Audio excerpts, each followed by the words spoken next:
Railway તંત્ર દ્વારા વર્ષો જૂનો ફાટક બંધ કરી દેવાતા સ્થાનિકો રોષે ભરાયા।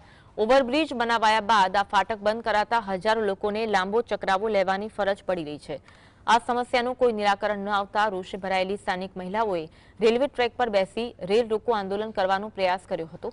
ઘટનાની જાણ થતાં સ્થાનિક પોલીસનો કાફલો દોડી આવ્યો હતો અને મામલો થાળે પાડ્યો હતો।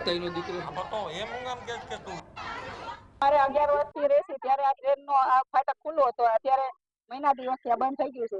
દિવાળીનો અમારો તહેવાર હતો એટલે કોઈ કાંઈ કરી ન શકે એટલે બંધ થઈ ગયું છે। હવે અમારે હાલવું ચાલુ ક્યાંથી?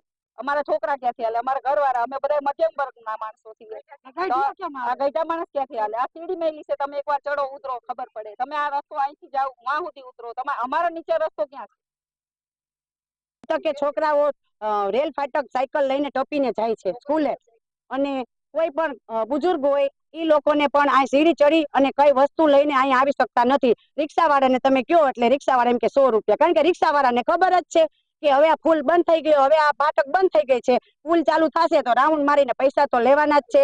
અમારી એક જ રજૂઆત છે કે અમને અહીંથી અમારો રસ્તો કરી દો, ભલે રિક્ષા ચાલે એટલો, પણ એટલો અમને રસ્તો કરી દો।